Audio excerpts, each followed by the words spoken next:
सोचिए, भारत में एक ऐसा मंदिर जहां भगवान को चिता की राख से स्नान कराया जाता हो, और एक ऐसा शहर जहां कहते हैं कि देश का प्रधानमंत्री भी रात गुजारने की हिम्मत नहीं करता। जी हां, आज हम चल रहे हैं उज्जैन के महाकालेश्वर मंदिर के रहस्यों को जानने, जहां आस्था, इतिहास और कुछ बेहद हैरान करने वाले सवाल एक दूसरे से उलझे हुए हैं। तो सबसे पहले यही सबसे बड़ा और सच कहूं तो सबसे चौंकाने वाला सवाल है, आखिर ऐसा क्या है कि देश के सबसे ताकतवर नेता भी उज्जैन में रात रुकने से डरते हैं? ये कौन सा डर है, कौन सी मान्यता है जो दशकों से, आप कह सकते हैं, एक अनलिखे कानून की तरह चली आ रही है? और ये तो बस एक सवाल है। इससे भी बड़ा और गहरा रहस्य तो मंदिर के अंदर है, उसकी सबसे अनोखी परंपरा में। आखिर क्यों यहां देवता का श्रृंगार भस्म से किया जाता है, वो भी उस राख से जिसका सीधा रिश्ता जिंदगी की आखिरी सच्चाई, मौत से है? इन सभी सवालों के जवाब के लिए हमें इस मंदिर की कहानी की एकदम शुरुआत में जाना होगा। तो इस मंदिर की असली ताकत को समझने के लिए चलिए इसकी जड़ों तक चलते हैं, इसकी पौराणिक कहानी में। ये कहानी है अटूट भक्ति की, एक चमत्कारी मणि की, और हाँ, एक छोटे से बच्चे की जिसकी प्रार्थना में इतनी शक्ति थी कि खुद शिव को धरती पर आना पड़ा। तो कहानी कुछ यूं है कि बहुत पहले उज्जैन, जिसे तब अवंतिकापुरी कहते थे, वहां राजा चंद्रसेन का राज था। वो शिव के बहुत बड़े भक्त थे। अब हुआ ये कि एक राक्षस दूषण ने उन पर हमला कर दिया। राजा के पास एक दिव्य मणि तो थी, पर उन्होंने उस पर भरोसा नहीं किया। उन्होंने भरोसा किया अपनी भक्ति पर और शिव की आराधना में डूब गए। और ठीक उसी वक्त एक छोटा सा लड़का भी, जो राजा को देख रहा था, पूरी श्रद्धा से प्रार्थना करने लगा।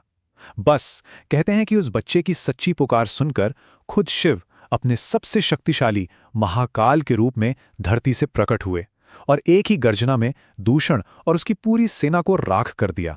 तो देखिए, इस कहानी का सबसे बड़ा सबक क्या है? यही कि राजा चंद्रसेन की असली ताकत वो मणि नहीं थी, बल्कि उनकी अटूट श्रद्धा, उनकी भक्ति थी। ये कहानी हमें यही सिखाती है कि सच्ची आस्था के सामने दुनिया की कोई भी ताकत, कोई भी चीज छोटी पड़ जाती है।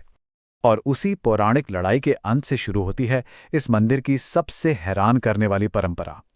जब महाकाल ने राक्षस दूषण को भस्म किया ना, तो उसी राख से उन्होंने अपना श्रृंगार किया, और बस वहीं से शुरू हुई भस्म आरती। देखिए, भस्म आरती सिर्फ एक पूजा या रस्म नहीं है, ये एक बहुत गहरा संदेश देती है कि इस दुनिया में सब कुछ, हर चीज एक दिन राख हो जानी है। यही आखिरी सच है। ये आरती हमें याद दिलाती है कि महाकाल समय से, मौत से, हर चीज से परे हैं। वही इस ब्रह्मांड के असली राजा हैं। और ये रस्म हर रोज बिना एक भी दिन चूके सुबह सुबह 4 बजे ब्रह्म मुहूर्त में होती है। जरा सोचिए, ये अनुशासन और भक्ति का कैसा गजब का संगम होगा, जिसे देखने के लिए लोग दुनिया भर से उज्जैन पहुंचते हैं। लेकिन यहाँ एक दिलचस्प बात है। समय के साथ ना इस आरती की एक चीज बदल गई है। पहले ये आरती सच में चिता की ताजा राख से होती थी, पर अब इसे कपिला गाय के गोबर और कुछ खास पवित्र लकड़ियों को जलाकर बनी भस्म से किया जाता है। तो चलिए अब वापस आते हैं उस राजनीतिक रहस्य पर। ये जो मान्यता है कि उज्जैन का सिर्फ एक ही राजा हो सकता है, और वो है खुद महाकाल। और ये कोई हल्की फुल्की मान्यता नहीं है, ये बहुत गहराई तक बैठी हुई है। वहां के लोग और यहां तक कि कई बड़े नेता भी ये मानते हैं कि अगर कोई भी शासक उज्जैन की सरहद में रात गुजार ले तो उसकी कुर्सी चली जाती है। इसके पीछे की सोच को समझिए कि जिस शहर का राजा खुद महाकाल हो, यानी समय का स्वामी, वहां कोई दूसरा इंसान, कोई राजा या प्रधानमंत्री उनके बराबर कैसे हो सकता है? मतलब एक म्यान में 2 तलवारें नहीं रह सकती, है ना? और सुनिए, ये सिर्फ कही सुनी बातें नहीं है, इतिहास में ऐसा हो चुका है। देश के चौथे प्रधानमंत्री मोरारजी देसाई यहां रात रुके और कहते हैं कि अगले ही दिन उनकी सरकार गिर गई।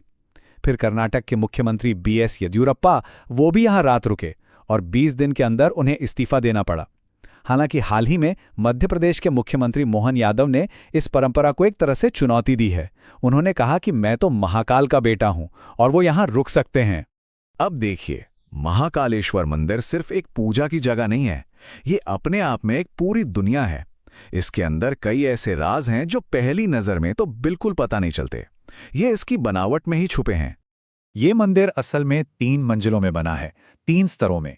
सबसे नीचे ग्राउंड फ्लोर पर हैं मुख्य महाकालेश्वर ज्योतिर्लिंग, फिर बीच वाली मंजिल पर ओंकारेश्वर मंदिर है और सबसे ऊपर तीसरी मंजिल पर वो है सबसे रहस्यमयी जगह, नागचंद्रेश्वर का मंदिर। नागचंद्रेश्वर मंदिर तो खुद में ही एक पहेली है। सोचिए, ये मंदिर साल में सिर्फ एक दिन के लिए खुलता है, नागपंचमी के दिन। कहते हैं कि यहाँ नागों के राजा तक्षक ने भगवान शिव से ये वरदान लिया था कि वो एकांत में रहेंगे, कोई उन्हें परेशान ना करे। बस इसीलिए उनके दर्शन साल में सिर्फ एक बार ही हो पाते हैं। और एक और कहानी है मंदिर के अंदर ही। वहाँ एक और शिवलिंग है जिन्हें जूना महाकाल कहते हैं। कहानी यह है कि जब हमलावरों ने मंदिर तोड़ने की कोशिश की थी तो पुजारियों ने असली शिवलिंग को कहीं छिपा दिया था। बाद में जब सब ठीक हुआ तो असली शिवलिंग को वापस स्थापित किया गया और जो दूसरा शिवलिंग था उसे भी जूना महाकाल के नाम से पूजा जाने लगा। अब हमारी इस यात्रा का आखिरी पड़ाव महाकालेश्वर मंदिर से कुछ ही दूर काल भैरव का मंदिर है। और यहाँ जो होता है ना, वो एक ऐसा चमत्कार है जिसे आज तक विज्ञान भी नहीं समझ पाया है। यहाँ का सबसे बड़ा राज एक सीधे से सवाल में छिपा है। काल भैरव की मूर्ति को जो हजारों लीटर शराब चढ़ाई जाती है, वो आखिर जाती कहाँ है? काल भैरव को शिव का सबसे उग्र रूप माना जाता है और उन्हें शराब का भोग चढ़ाने की ये परंपरा सदियों से चली आ रही है। होता यह है कि पुजारी मूर्ति के होठों से प्याला लगाते हैं और देखते ही देखते शराब गायब हो जाती है। मूर्ति में कोई छेद नहीं, कोई रास्ता नहीं। बड़े बड़े वैज्ञानिकों ने, पत्रकारों ने, यहाँ तक कि अंग्रेजों ने भी इस राज को खोलने की कोशिश की, लेकिन नतीजा सिफर। कोई नहीं जान पाया कि ये होता कैसे है। और इस मंदिर से जुड़ी कहानियां भी कम नहीं हैं। कहते हैं कि एक अंग्रेज अफसर ने जब जबरदस्ती खुदाई करवाकर ये राज जानना चाहा तो कुछ ही दिन में उसकी बड़ी रहस्यमयी तरीके से मौत हो गई।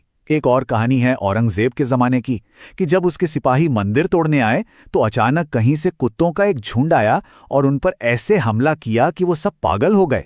तो महाकालेश्वर और काल भैरव की ये सारी कहानियां हमें एक बड़े सवाल पर लाकर छोड़ देती हैं।